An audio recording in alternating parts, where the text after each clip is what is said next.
Welcome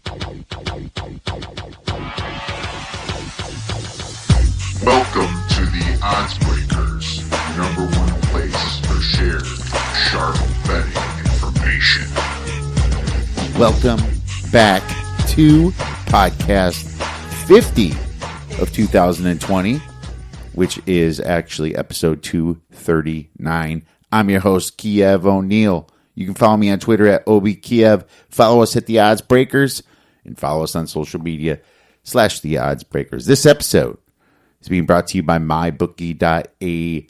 For a 50% sign-up bonus, please visit mybookie and use the promo code The ODDSBREAKERS. Terms and conditions apply. If you'd like to help us out with our cost, sponsor the website and the podcast, we'd love to help you out. Please visit theoddsbreakers.com, click shop, and become a member. For $17.99 a month, you can get my plays and premium plays before the line moves. If nothing else, please visit theoddsbreakers.com and become a free picks newsletter subscriber. What a weekend of football. My friends had a great weekend here at the ODDSBREAKERS, 3-2 on Saturday in college football, hitting some money line sprinkles as well. And we went 6-2 in the NFL, hit our teaser, hit a bunch of premium plays, was absolutely fantastic and a heck of a lot of fun. Hope we keep this nice little run going. In college football, we were 3 total points away from going 5-0 on Saturday. That's how important these lines are and these numbers are. But either way, we're going to always hunt for the best numbers and try to get money down and see what we can do and try to bring you as much value as possible. And we do have a great show for you today. We are back to our normal format where we're going to be giving out plays. We're going to be talking about value situations, especially on the Monday's pod. If you remember, this is our 4th season. We talk about betting spots. We talk about motivational spots. We talk about misleading final scores and things like that. And then we also give out a free play and bring on D Nasty to talk about fantasy football because there was a lot of big scoring games this weekend. Before we get into our recap, some good news came across the college football spectrum.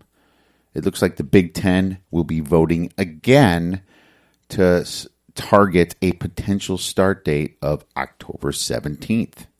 The chancellors met all, I believe, on Saturday, either Saturday or Sunday. They didn't vote on anything, but they met, and some medical professionals was there. Some athletic directors were there.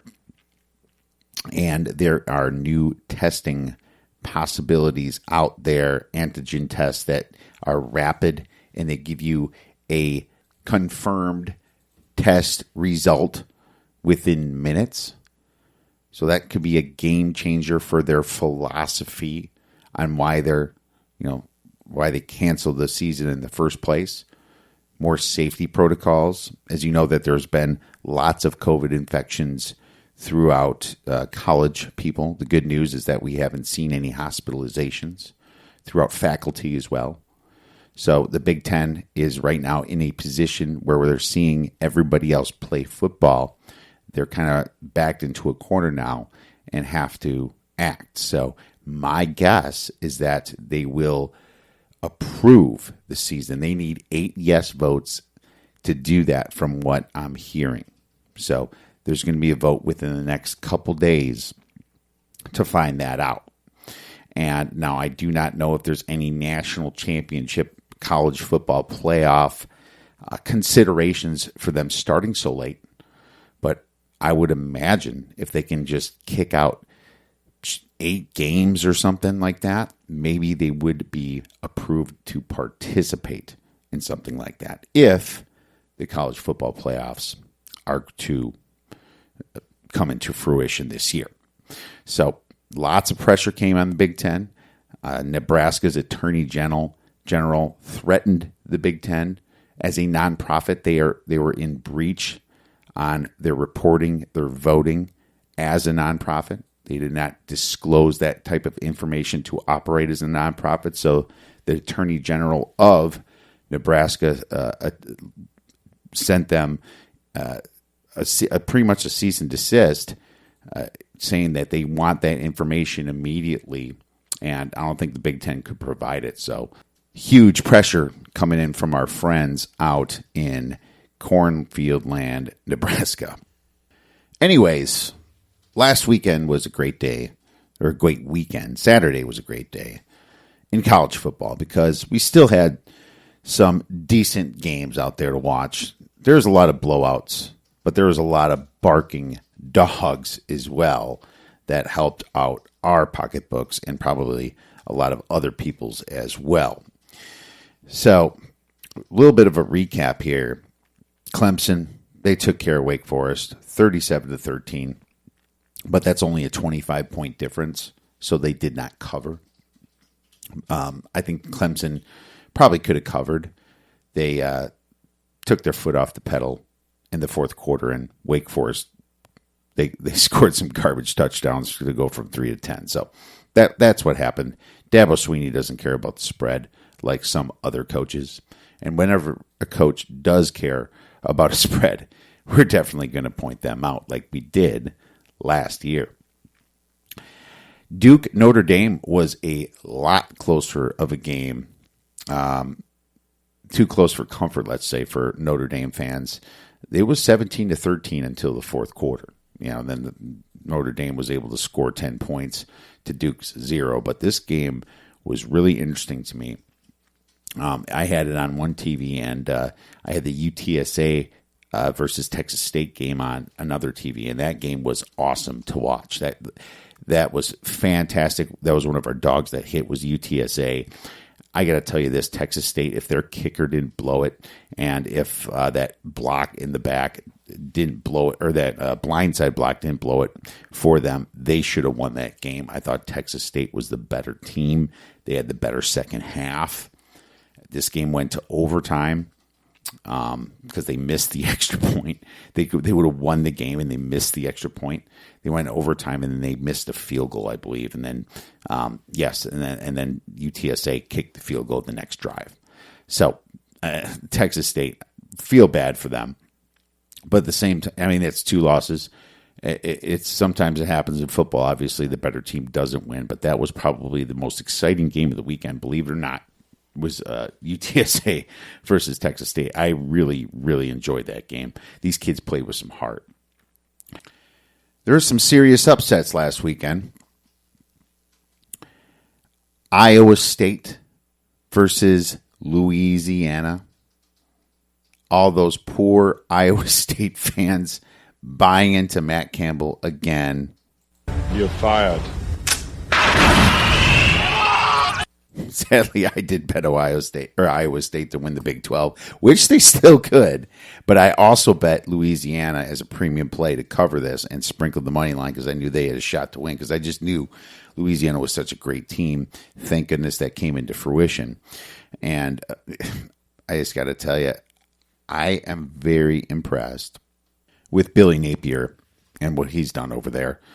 Last year, they are the only ones that really were competing with Appalachian State. And this year, it almost looks like they might have gotten better, and their defense showed up.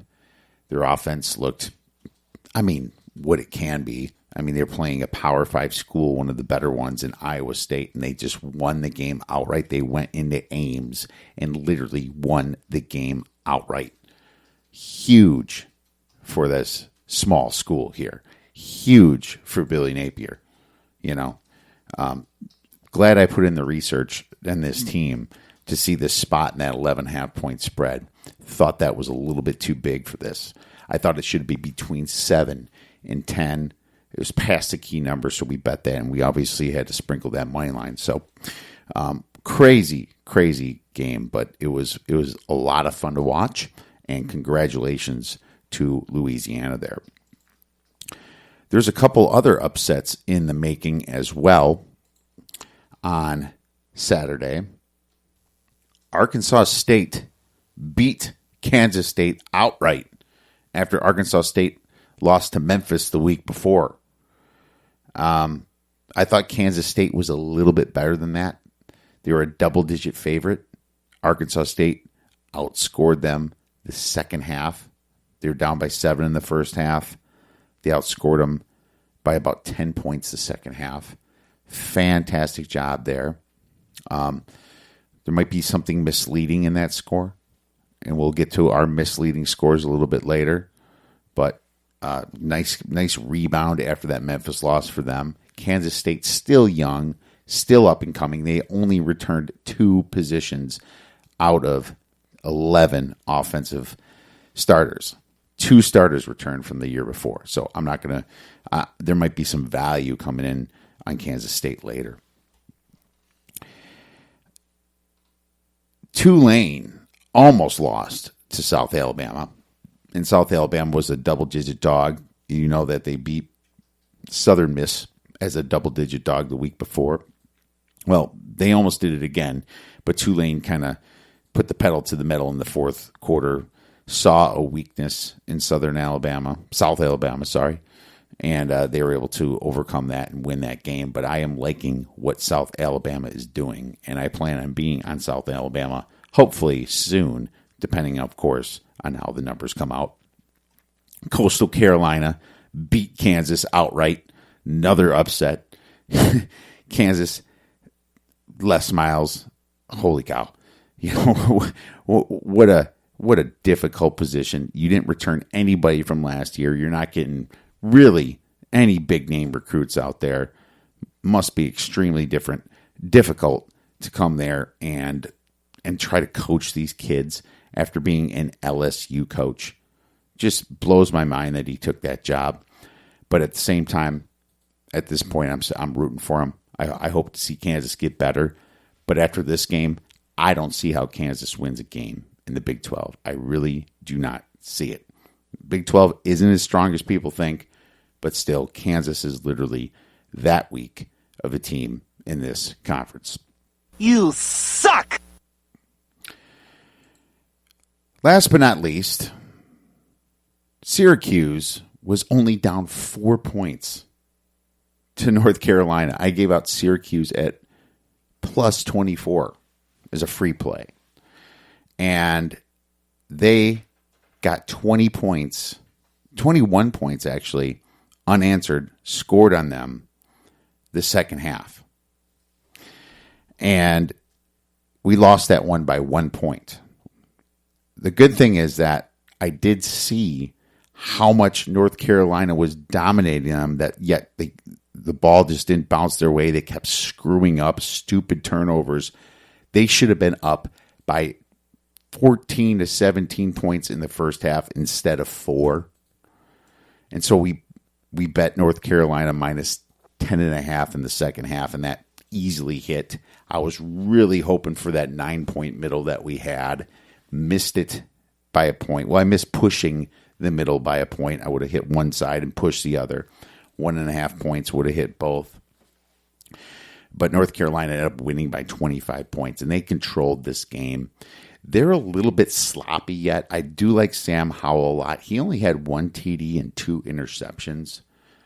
So he tends to be a little bit of a gunslinger, but he still threw for 303 yards, and Tommy DeVito was absolutely just overpowered in the trenches. Syracuse just got their asses kicked all day in the trenches. Part of the big reason that I took North Carolina in the second half there. And I tweeted it out and sent it out to premium subscribers. But hopefully we're able to get that down. If not, get them next time. But I like to bet some of the major games second half if I can find an angle for sure. Let's look at the NFL a little bit. And great week for us, obviously 6-2. I'll start right away with Mike McCarthy and that awful game he played against the Rams. What the hell are you doing? Not kicking a field goal there. 4th and 5, 4th and 4, something like that. on the 16-yard line or something. It's just right around that area, right in the red zone, edge of the red zone. You go for it with like 5 or 6 minutes left instead of tie it up. Unreal. I mean, you're paid millions of dollars to head coach a football team, and that's all you can come up with. Instead of tying the game, putting them back on their heels a little bit, you decide to go for it. With the Rams defense been stuffing you all day long. Unreal. Mike McCarthy feels like a horizontal move. You know, I don't feel like he was an upgrade over Jason Garrett. It just doesn't seem like that. So, don't know what that was all about, but Dak Prescott with his aspirations of making over $40 million a year took a little bit of a hit today. He didn't look that great either. But the Rams did, and congratulations to them, and congratulations to the people that bet the Rams, because they're looking better than I thought they would starting out the season. The Tampa Bay Bucks versus the Saints was a really good game. I thought that turnovers killed the Tampa Bay Bucks and Tom Brady there. That awful pick six he threw. Watched a lot of that game. Going to probably watch a little bit more of it later. But to be honest with you, I left thinking that the Bucks still should be a pretty good contender there after this game. And yeah, the Saints at home, very tough to beat. You know, Drew Brees in the beginning of the season is always amazing. Sean Payton, great coach. But at the same time, I still expect some really good things. Evans is banged up a little bit. I think that I think the Bucks will be back. So, you know, we'll see what happens there. They had a really tough game to start out. Congrats to the Saints for covering that spread for sure. The shootout of the day was the Green Bay Packers at the Vikings. And remember what I said about the Vikings? I said that their defense was completely revamped. This actually was a premium play we gave out. I don't think we gave this out to the public. Packers were one of our biggest plays, and the Jacksonville Jaguars that won outright was the other biggest play that we had this weekend. But this literally, they scored 77 points, the Packers at the Vikings, and the Vikings lost everybody. Everson Griffin, Xavier Rhodes, you know, some very big names. Danielle Hunter was hurt, right? They just shed a lot of people that were that awesome Vikings D from 3-4 years ago. They got rid of them all, got like 15 draft picks or whatever it was, and thought you can put it all together right away. Well, no, you can't. And they're just going to hope that some of those draft picks do step up. You know, that's it's the best you got to hope for, because right now you got rid of proven players to pay guys like Kirk Cousins. Don't get me wrong. Vikings scored 24 points in the fourth quarter. That was pretty amazing. I mean, only lose by 9 points there. Good for Cousins. Looking at this box score, Cousins passed for 2 TDs, 1 interception, 259 yards. Minnesota rushed for about 134 yards. A little bit of Dalvin Cook and Alexander Madison. But the Packers, their defense stepped up when it had to. Aaron Rodgers, 364 yards, 4 TDs, 0 interception. He was a fantasy guru last weekend. So, congrats to the Packers for scoring so many points there. And, the Vikings will definitely have to work on their defense if they want to be competitive in the black and blue division here. What else we got? Yeah, I did mention Jacksonville.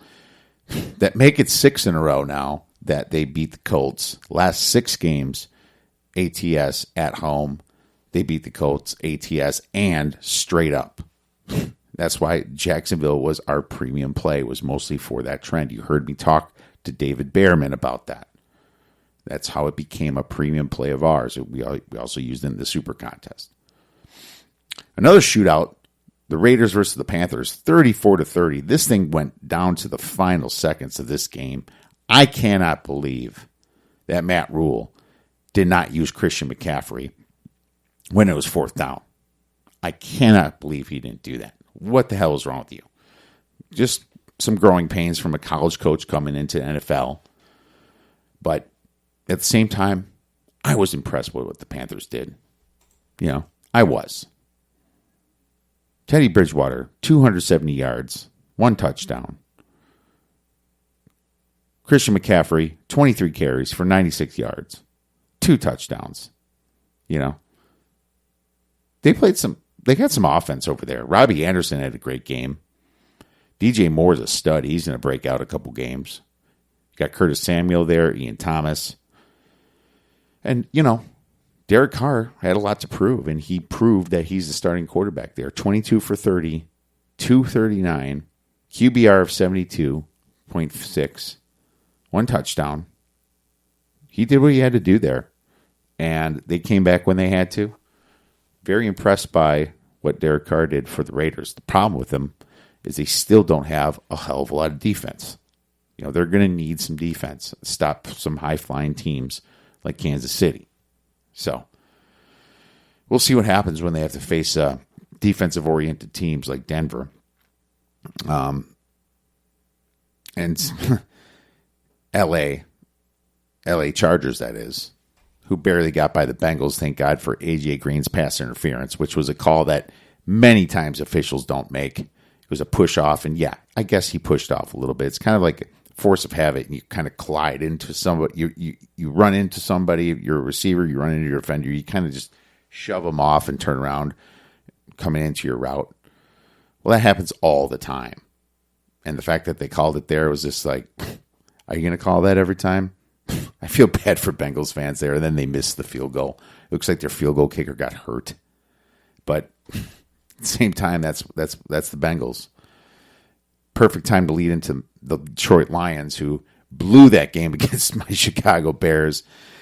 That's one of the bets that we hit that I probably didn't deserve.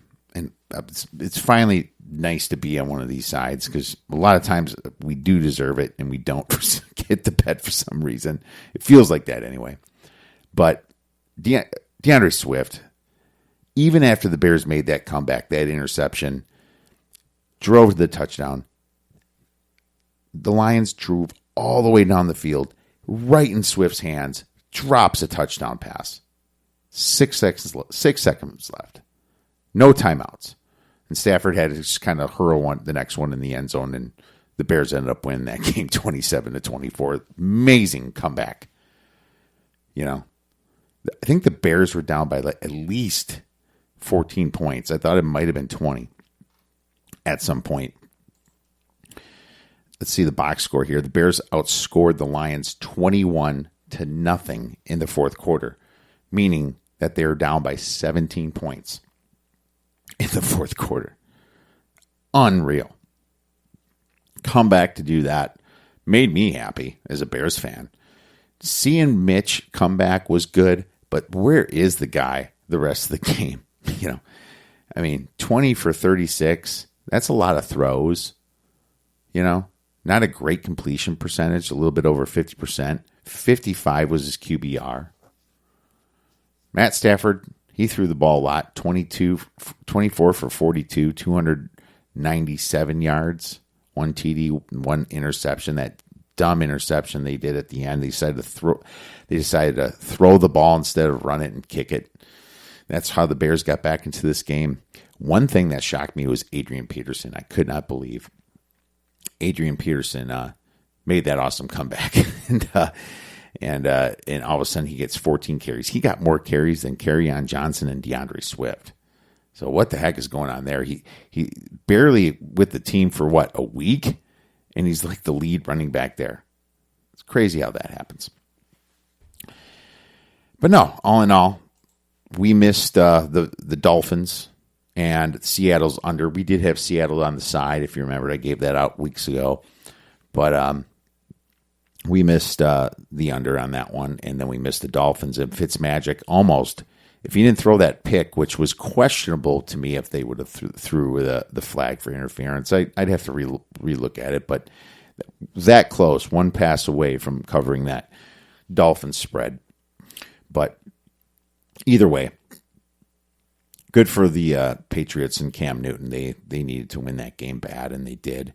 Just kind of start the season off well. The Dolphins,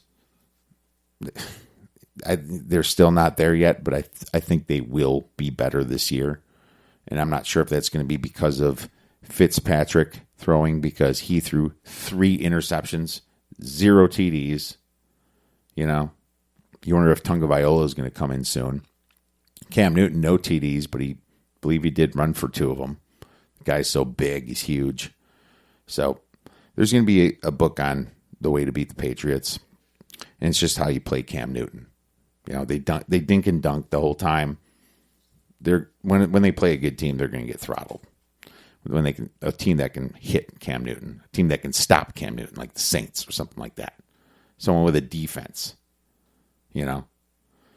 Speaking of defense, the Washington Redskins beat the Eagles outright. The Eagles' offensive line was in shambles. I gotta give props to the man, Chase Young. Right? Chase Young, labeled as the best rookie performance in NFL Week 1. Last week, fucked around and got a triple-double. Man, he freaking destroyed the Eagles' offensive line. Destroyed them. Carson Wentz was in trouble the whole second half. You know, the Eagles jumped them 10-0. They score one more touchdown. Washington scores one. Down 17-7. And then Washington started scoring in the third quarter. The fourth quarter held the Eagles scoreless the whole second half and won 27-17 outright, and didn't even look back. And afterwards, Chase Young was saying, "Today was a good day." It's a good day for the Washington football team fans. That's for sure. The Ravens and the Browns, I don't even want to talk about that filth that I saw the Browns. Just poor execution when the time came to it. You know, terrible, terrible red zone execution. The Ravens pretty much handled them, and it didn't even look like they did all that. You know, you'll see this in the misleading final scores. Lastly, the Cardinals beat the 49ers 24-20 outright. And I'm kicking myself for not taking the Cardinals or the Rams in the Super Contest and picking Miami, trying to get cute. But at least we won the other 3 when we have the Giants +6 pending tomorrow. I mean, the Niners, you can tell that they didn't have it all together in the second half. They got tired. Their defense got tired in the second half. Their offense just could not stay on the field at all. Looking at the team stats, the Cardinals had 31 minutes and 26 seconds of possession, and the Niners had 28 minutes and 34. And I guarantee you most of the Cardinals' time of possession was when in the second half when everyone was tired. The Cardinals outrushed them 180 yards to 123. Guys like Kenyon Drake, Chase Edmonds did a fantastic job. Kyler Murray ran for 91 yards. I mean, that kid's a baller. He is a baller. You know, Garoppolo wasn't terrible. 2 touchdowns. I mean, he threw that one to Mostert, right? 0 interceptions. They just couldn't get that running game because Mostert only had 15 carries for 56 yards. Very un-San Francisco-like. And Arizona, just like everybody said, had the book on San Francisco, and props to everyone there. I did at least have Arizona on my other leg of the teaser with Kansas City teased down to -3, had Arizona teased up to +13. All right, enough of the recap. Let's get into what's important here. Let's go into college football misleading final scores.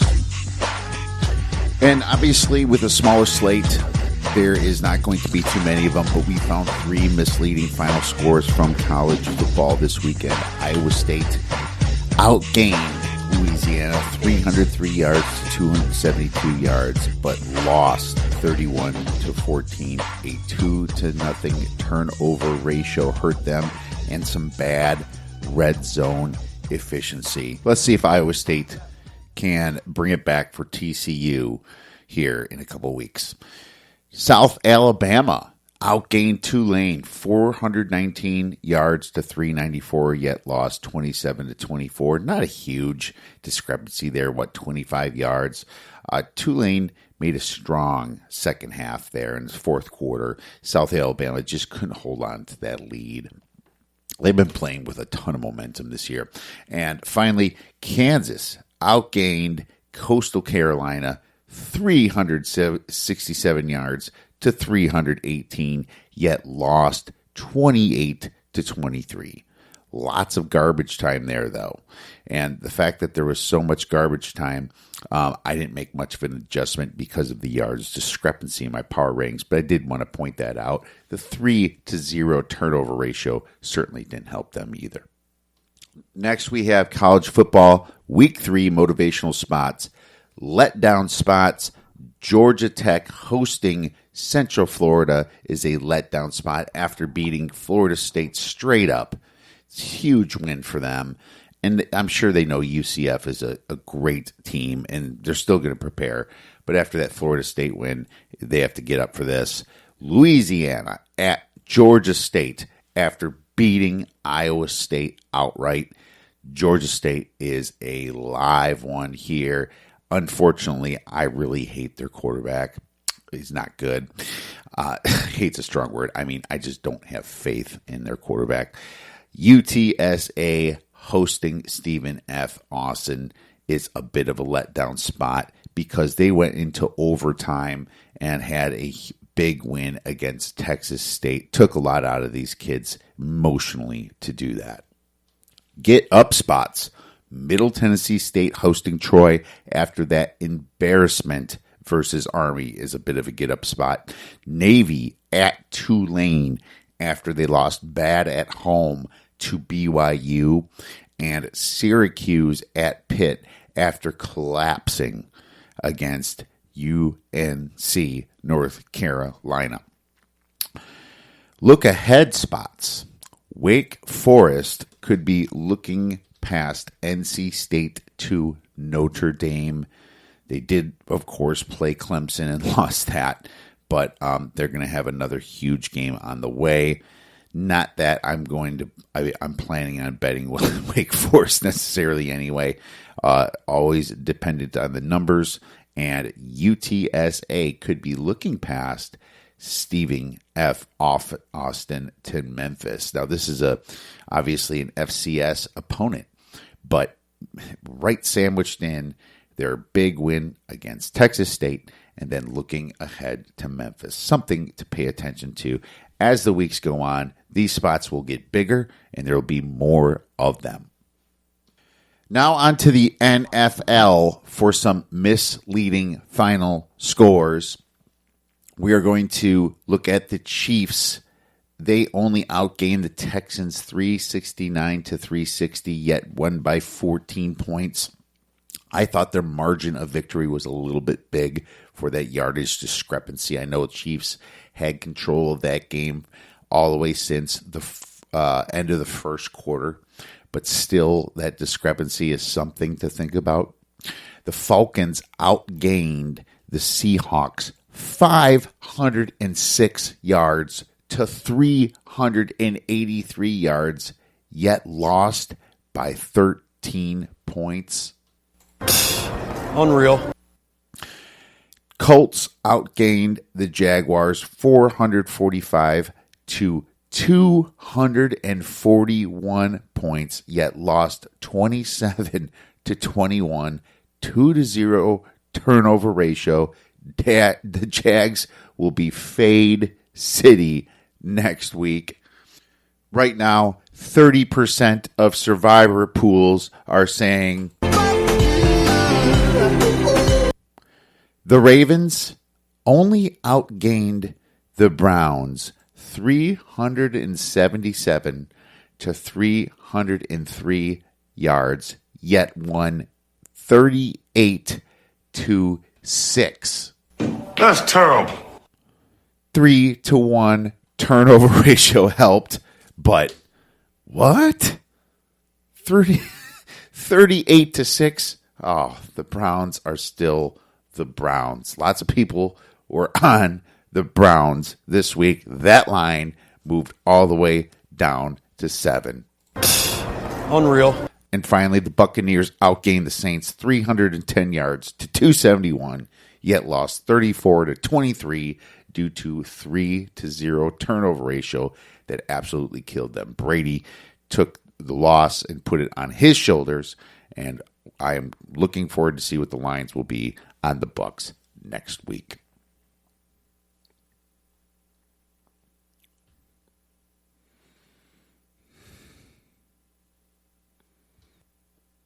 But wait, there's one more. The Chicago Bears. But they are who we thought they were. The Lions outgained the Bears 426 to 363 yards, yet lost 27 to 23. A 1-0 turnover ratio with that interception towards the end of the game that changed the momentum of the game. And then DeAndre Swift dropped the final touchdown pass when Stafford drove all the way down to the end of the field, blowing their victory. Now, if you want to crown them, then crown their ass. It's a total shame that Denny Green isn't coaching the Lions. Let's move into our college football free play for Week 3. All right, for our Week 3 free play, we are going to go to Oklahoma. Tulsa versus Oklahoma State. Oklahoma State is minus 23 right now in a couple places. Bookmakers, one of them. And the total on this game isn't out yet. There's just too many points here, in my opinion, for Tulsa. Now, Tulsa returns a ton of offense. They rank 4th in the nation. They're one of the last in defense. But I'm not as worried about Tulsa's defense because they were bad last year, right? So, I don't see much of a downgrade here. I think that when you're betting on kids within the same state, they look up and say, well, I could have went to that school. They have a little bit extra motivation to do something there, okay? And this makes them a live dog here. Now, I know Oklahoma State should be much improved, 8th in returning production, but as you've seen with Iowa State, the Big 12 isn't all that, in my opinion. I think they're a little bit more inferior to conferences like the Big 10, the SEC, and some of the better teams, maybe even in the ACC nowadays, with Virginia Tech, North Carolina, and Clemson there, everything except Oklahoma and maybe Texas. But just like in the 23 points here, my only concern is that Tulsa plays fast, so they could lose fast. But in my opinion, I have this game more of a 14 to 15 point spread, so I have to take the plus 23, 1.5 star premium play. And always remember that garbage time may be open if needed. Show me the money! Don't forget to sprinkle. All right, time to get into a little fantasy football week 2 with our guy, D Nasty. And now it is time for some fantasy football recap and week 3 plays and promotions, demotions, and all that good stuff, waiver wire injuries, and we have D Nasty back to go over that. This segment is being brought to you by Thrive Fantasy DFS. If you want to check out Thrive Fantasy, you just go to the oddsbreakers.com/thrive-DFS. Terms and conditions apply. Dave, what is happening, my friend? We are back, huh? I know. I'm excited. I'm pumped, man. What's up, y'all? It's the best time of the year, man. It is. And it's something finally fun ever since COVID killed everything, including basketball forever. And now basketball's not even that cool. NCAA tournament, all that. And, baseball kind of came back a little bit. Yeah, it's a little late. We were waiting for football, and here we are, man. And what a huge week, right? Lots of craziness. Lots of craziness has happened, hasn't it? Yes, especially with the injuries, man. We'll get into that in a few minutes here. But, yeah, definitely a lot of big weeks by players you didn't think of, and a lot of key injuries as well. So how did you do in your 10 or 11 leagues so far? My 10 leagues, still to be determined in a few of them, but I only lost in your league, I think, and then my league. And other than that, I think I won in most of my other leagues, and all my dynasty leagues I think I won as well. Yeah, nice. Well, really nice. I'm about to be 3-0 here as long as in your league, we are playing each other. We'll see what happens with Melvin Gordon and Jetty, but I'm projected to win anyways, but that can change in a heartbeat. But I'll have this game on in the background while we're doing this, my man, and we'll go over everything. Why don't we get started with the key injuries, Dave? I'll let you kick it off. All right, great. Well, there's some actually big key injuries this week. A couple of the main ones, actually, James Conner in tonight's Monday Night Football game, one of the Monday Night Football games. He exited with an ankle injury, and Benny Snell came in and rushed for over 100 yards. We'll get to him later in our pickups. And then another big one is Michael Thomas for the Saints. A high ankle injury. He's doubtful, or he's actually questionable for this week, so keep an eye on him. Cortland Sutton, before the game even this week, separated his shoulder, so he was inactive tonight for the game tonight. IDP-wise, one big one was Van Der Esch for the Cowboys, broken collarbone. He's going to be out 6 to 8 weeks. Another key injury for the Cowboys, Blake Jarwin, who was a sleeper tight end this year, out for the season, torn ACL. Another big injury, Marlon returned to the MAC, torn Achilles. He's going to be out for the year. And then we do have a few other key injuries here as well. Le'Veon Bell suffered a hamstring injury, so you want to definitely keep an eye on that. He's going to be questionable for this week. A couple Packers, actually, you don't care about probably, but I do. Kenny Clark. I care about everything when it comes to fantasy football. There is no homerism going on here. But Lucas Patrick and Lane Taylor both exited. Lane Taylor is out for the year. They think he tore his ACL, so that could hurt the Packers' running game. I know we don't usually talk about linemen, but at least losing 2 starters and 2 key linemen for the Packers. All right, enough Packers plugs. Enough linemen, man. All right. And then that's pretty much it. What did you got, Kiev? So what's funny is what you said. Unfortunately, no more return of the MAC, and we were talking about how Clyde Edwards-Helaire jumped over for dynasty leagues over Jonathan Taylor, and we had Taylor first, and then now all of a sudden with Mac out, this is a huge boost to Jonathan Taylor, isn't it, Dave? Definitely. And a couple other key injuries I forgot to mention too one is George Kittle, MCL sprain. He did come back into the game this past week, but they say he might be questionable to doubtful this week. So they said he may not play this week. And then another one is running back Justin Jackson for the Chargers. He did leave with an injury as well, a quad injury. So that's going to increase the stock for Joshua Kelly as well.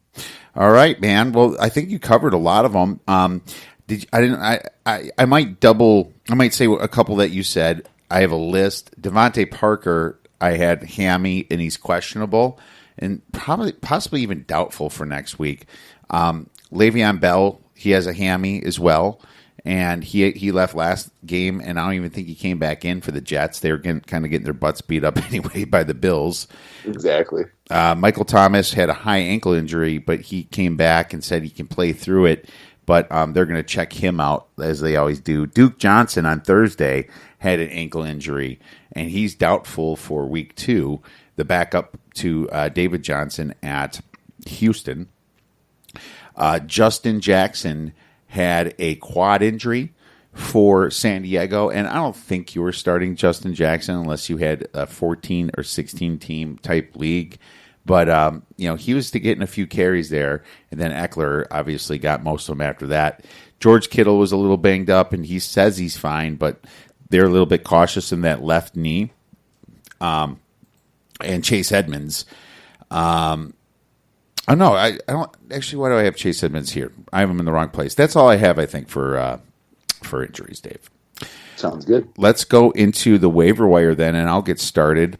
And I think that's where I meant to have Chase Edmonds. And the reason I have him here is because he got, I think he got a touchdown, and he got some good targets there. He's going to get 30%, 20 to 30% of the plays there. And he was really good last year. I think he's worth a flex option in some leagues. Now, if you didn't handcuff him, maybe you have a small bench league, for if you own Kenyon Drake, that's terrible. You have to own Chase Edmonds. Just wanted to throw that out there. Nyheim Hines, probably the biggest waiver move, obviously. Owned in 34% of the leagues. Massive injury to return to the MAC. Upped his value a ton. 1 rushing, 1 receiving TD, and 8 targets. So he was fantastic last weekend. Malcolm Brown from the Rams, owned in only 8% of leagues and was the 5th best scoring running back last week. Sleeper. This man was a sleeper. I own him in my league, Dave, and he was a really late pick, and I just kind of speculated that maybe it won't be Cam Akers. To be honest with you, between Hines and Malcolm Brown, if you're in a bid league, I would bid higher for Hines because I do think it could go to Cam Akers later, but Malcolm Brown has proved that he is going to be a part of that offense. Possibly the biggest all year. You don't know. Jerick McKinnon, running back, at least, he's depending on Coleman. Coleman has some pre-existing conditions to COVID, and all the fires in San Francisco kept him out. I mean, on the West Coast here, it's been awful. Like, we've been coughing, and the smoke is like stopping the sun. It's just been crazy. All these wildfires out here, and it came out here, and I'm just, I'm just happy that, that he's okay. But it's just there's just so much danger out there for him. Just I believe he has some bad asthma or something. He's probably not going to play for a couple weeks. So Jerick McKinnon's huge there. Myles Gaskin from Miami got 9 rushes and 4 targets. So Myles Gaskin made an appearance this week. Russell Gage, wide receiver from Atlanta, had a huge game with 12 targets. Only owned in 2% of leagues. He had a lot of points. Paris Campbell, Dave, from the Colts, made me happy a little bit from our Dynasty League. 9 targets, man. How about that? Old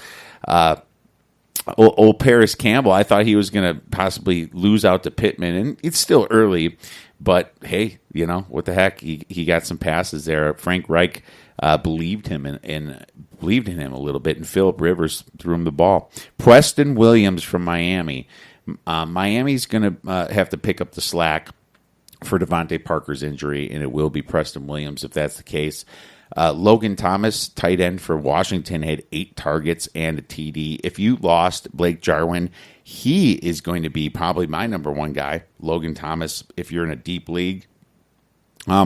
Dalton Schultz is Blake Jarwin's replacement from Dallas, I believe. He had 4 targets, but I almost think that maybe they go more to the receivers like CeeDee Lamb and Michael Gallup and things over in Dallas, some of those guys, right? So I'm concerned about that. This guy we probably said the most last year, and it sucks because he has the longest name, Dave. Marquez Valdez-Scantling, wide receiver for the Packers, 96 yards and a touchdown. He's always making our waiver wire somehow. And Teddy Bridgewater, quarterback. All I put is, I told you. So what you got for waiver wire, Dave? Yeah, I like the Paris Campbell pickup. I think he could take over the number 1 there. He's nice and young receiver too, and up and coming. So do really like him a lot. I do have to say Calvin Ridley did blow up. That was one of my sleepers at the beginning of the year. And I know Raheem had a pretty nice game for you as well. So 2 of our sleepers that we tooted up highly going into this, did very well this week. One of my Mostert was fourth running back, by the way, on Sunday, Dave. So unless Derrick Henry has a pretty great game, right now he's in that top 15 bet that we made. So, and just to let you know, that bet he's got to play. It's an average per game, and let's just say he's got to play 3/4 of the games because if he's going to be out and he averages, obviously, like let's say he gets injured after scoring 20 points next week. Bet now. We never said anything about being injured. Okay, well then the bet is average per game. Then that's fine. We'll just stick with that then, Dave. Go ahead. Dallas Goedert for the Eagles. He had 8 receptions, 9 targets, and 101 yards, and a touchdown. So he had a very good game. He was their number one receiving option, even with Reagor back and Deshaun Jackson healthy. So definitely take a look at him. James Robinson, if you haven't picked him up or no one has yet in your league, definitely scoop him up as soon as possible. He was the lead back this past week, and he will continue to be until Armstead is back. He even may continue to be even after Armstead's back. Another guy you want to grab is Joshua Kelly. He had a TD this week. He has a lot of upside. He'll have 10-plus touches per game, and it's possible even takes over the primary runner if the Chargers prefer to utilize Eckler in more of a receiving back role. So definitely take a look at him. And with Justin Jackson hurt, too, you definitely want to take a look at him. Sammy Watkins, a guy I traded to you, Kiev, I kind of regret, but I don't think he's going to produce every week like he did this week. He had a team-high 9 targets, catching 7 for 82 yards and a tutty. So definitely, if you need wide receiver help, if one of your guys is injured that we talked about, Sammy Watkins is a nice pickup. Another guy that I do like out there, Peyton Barber. He was a surprise this week, kind of like Myles Gaskin. He's someone you want to take a look at. He had 2 touchdowns this week. He definitely did look like a lead back there, and he had most of the carries as well. He ran 17 times, 8 more than Antonio Gibson, too. He only had 29 yards, which leaves a lot to be desired, but he's definitely one of the main backs there with him, and Gibson getting a lot of the carry. He got the goal line touches, too, I think, Dave. He did, definitely. Another guy was Scotty Miller. Mike Evans' hamstring was banged up. He didn't play that much. When he did play, he ran the wrong route. Tom Brady was not happy. He ended up grabbing 5 passes for 73 yards on 6 targets. So if Evans is injured again, he's definitely a guy you want to take a look at. Corey Clement, the ex-Badger, he's going to get some carries this week as well. Who knows if Miles Sanders will be back or not? He has the hamstring injury. That's one of the guys we forgot to mention on our injury report. He was out this week. Yeah, he was. You're right. He was like at Cortland Sutton, just like that. Yeah. So he's definitely a guy you want to take a look at. And then Robbie Anderson, he had a big week this past week, too. He had a 75-yard touchdown and generated over 100 yards on the day. And then another Packer, too, since he already covered MVS, I'm going to go with another one, Alan Lazard, the Lizard, I call him. Lazard is only owned in 43% of leagues. He had a 19-yard run, and he had caught all 4 of his targets for 63 yards and a touchdown. So definitely a guy you want to take a look at as well if you need receiving help. All right. Good call, man. Way to fill in a lot of spots that I missed there. So liking that. Now let's get into week 2 must starts trending up, Dave. And this is kind of for everybody. It's the player that you're probably not starting every week, but someone that has a great matchup. So you want to somehow get them in at least as a flex. All right, a couple of the matchups I do like. My first one actually is going to be Antonio Gibson for the Washington Redskins. I like their matchup with the Cardinals. I don't think the Cardinals have a top-tier defense yet. Gibson is an electrifying young talent. He does get a lot of receptions as well in the backfield for those PPR leagues, so definitely take a look at him. J.K. Dobbins, a guy we didn't really talk about in our pickups of the week, but he did have 2 touchdowns this past week. He definitely looks like the second-in-line runner there, even maybe the primary runner. He did get a lot of carries in that game. Ingram still going to get carries as well, but that's almost like a running back committee there. With Dobbins is looking better and better. So week over week, if he keeps doing this, he's definitely a guy you want to start. And against the Texans, too, they really didn't look that good this past week. So I definitely think Dobbins is a guy you want to take a look at starting this week. And then a couple other guys, too, that I do like this week. Always Dalton Schultz, I think, against the Atlanta Falcons has just an awful defense. So him filling in for Blake Jarwin now, I think he could be a nice sleeper this week. And he might be a guy you might want to start if you do need tight end help. If you had Kittle or someone like that, that's a guy you want to take a look at. for this upcoming week. Jonathan Taylor, if you have him, plug him in. I like him a lot this week. Even against the Vikings defense, they really didn't stop the run that much against the Packers, so I definitely love him this week. Devin Singletary, if you didn't start him or if you have already, definitely keep starting him. Even though he did split carries with Moss, I look for him to have a huge week against the Dolphins. Poorish defense. I have to say it, but Raheem Mostert must start this week against the Jets and their poor defense. Hey, there you are. There you're at it. I think Mostert was a must start anyway, though, buddy. Yeah, he probably is. But I think Ronald Jones, he looked very good this past week. Even though Fournette's there, I think he's still a must start this week. Some people might have started him already, but some people were not starting him because of Fournette there. He definitely was the lead back this past week. He's going to lose some carries to Fournette, but definitely start him this week. James Robinson, he's a guy I like this week. He's going to be a sleeper this week against the Titans. And that's what I have for this week. No, nice list. I agree with a lot of those. I have Nyheim Hines, and I like him too. He's important against that horrible Vikings defense.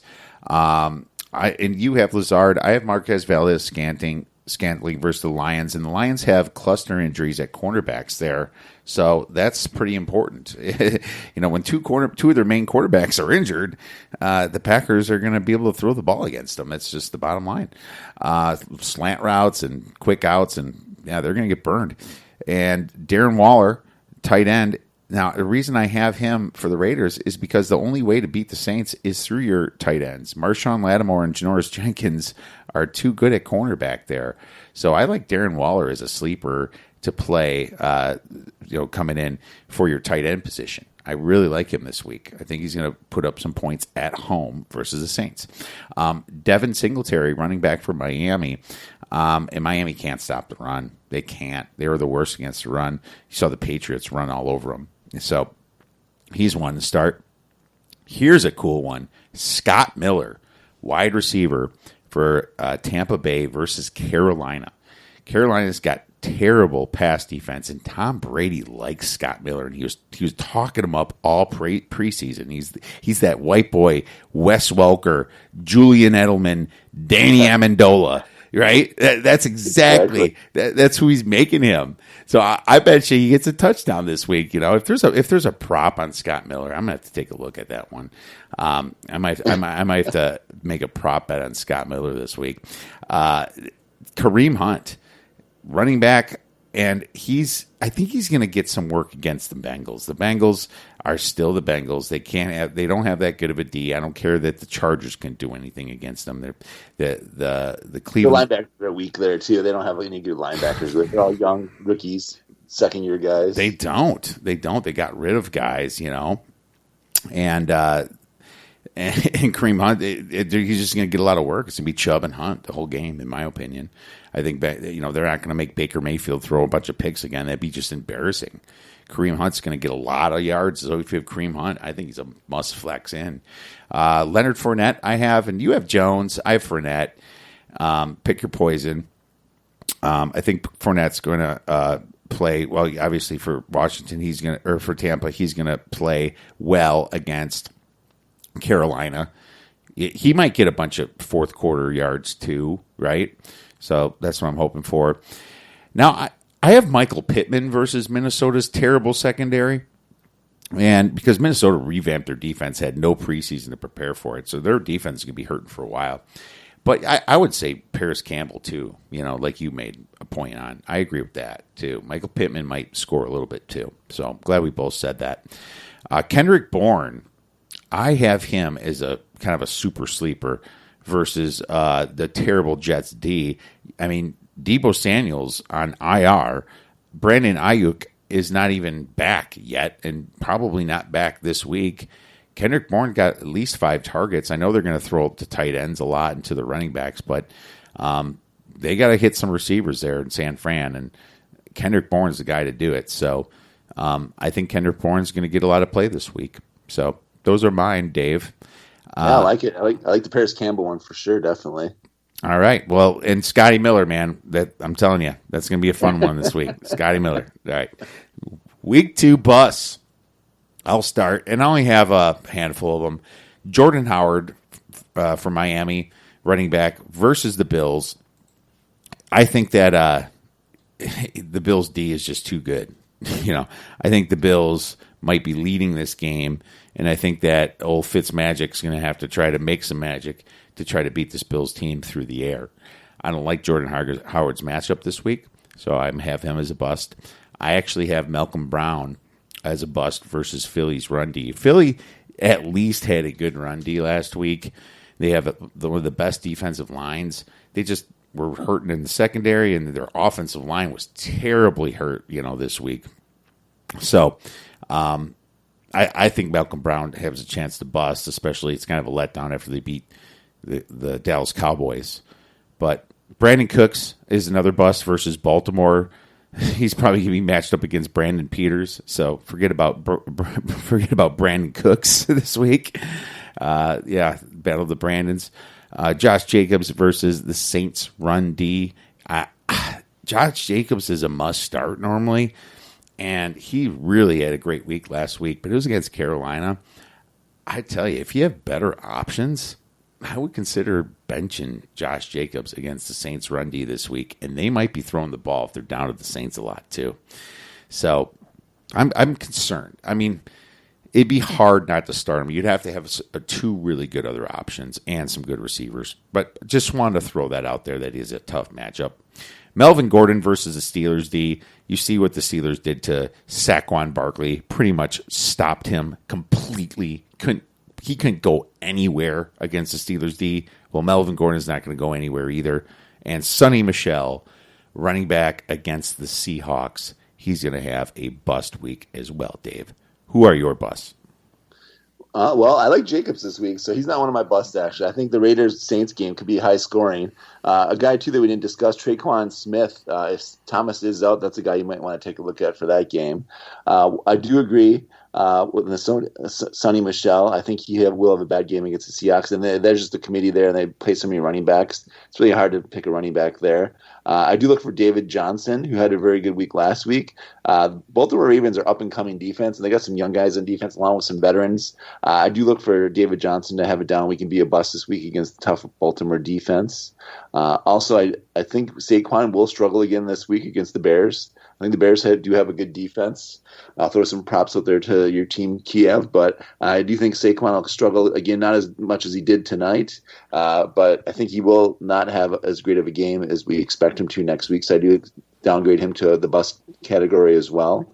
And then Todd Gurley, I think the Cowboys, even with their injuries on defense, will hold Todd Gurley in check. I look for him to be a bust this week against the Cowboys defense. And then any of the Detroit Lions running backs against the Packers. Packers, I do think, have a decent defense as well and some good linebackers. I look for AP or Kerryon Johnson or DeAndre Swift, whoever's starting for that messed up backfield as well. I look for them to be a bust as well. And then I do agree with you on the one for the Dolphins too. I don't like Jordan Howard or Matt Breida this week as well. All right. Sounds like we kind of agree with that. And, it's early. Lots of moves are made the first week, so spend a little bit of a budget. Some of these guys that we mentioned, especially Malcolm Brown, Nyheim Hines, those guys are going to make a mark throughout the whole year, in my opinion, as long as they still stay healthy, of course, right? So think about that. And let's move on to our nasty sleeper of the week. D Nasty, I'll let you go first. Who is your nasty sleeper? I'm going with Devin Singletary. He's not much of a sleeper, but he's actually my D Nasty sleeper of the week. I like his matchup this week. The Bills look really good this past week, and I like their matchup against the Dolphins this week. All right, I can't disagree with that. The Devin Singletary should have one hell of a game. He was in my week 2 players trending up must start. So my D Nasty sleeper of the week is Nyheim Hines versus that revamped bad Minnesota defense here. I just think that he's going to catch the ball a lot and get a ton of yards. And they're at home. That's even more important. You think that Jonathan Taylor is going to get the bulk this week? I don't think so. I think that Nyheim Hines is going to get the bulk because Taylor is still too green. Hines has been there for a few years. So he's my sleeper. I would think he's going to get more. Now, if it's 4 or 5 games down the line, yeah, it's probably Taylor. But right now, and Nyheim Hines had a great game. They're probably going to reward him a little bit, Dave. So that's my nasty sleeper of the week, my man. I like it. Do you have anything else to add, my friend, before we move into week 2? Just don't blow all your budget on Brown or Hines, though. Like Kiev was saying, you don't want to blow it all because there's still going to be people that next couple of weeks, and there's always going to be injuries as well, too. So don't blow your entire budget or half your budget on those 2 running backs because who knows if they're starting by week 5 or 6. So just be careful on how much you spend. If you do get those guys, great, but don't spend all your budget on them if you have to. Yeah, if you don't have to. Thank you, Dave, and I hope I didn't give everybody the impression to spend all their budget, but I would say 10% on a running back like that. If you need a running back, is probably the best thing. Don't go high, especially if you don't own or if you don't need a running back. You're just kind of just shifting players on your bench, and you might be dropping them later anyway. If you need a running back, here's your chance. There's no tight ends really that I would spend a ton of money on either. So lots of questions out there. But anyways, thanks so much, Dave, for coming on, my man. Thank you. Have a great rest of your week, and we'll talk soon. Sounds good. Go Pack. All right, my friends, that concludes our first show of the week. Our next one, as usual, during football season, will be dropping early Thursday morning. Remember to check out Kyle Hunter and my show on Friday night / Saturday morning. It'll be ready for you to when you wake up.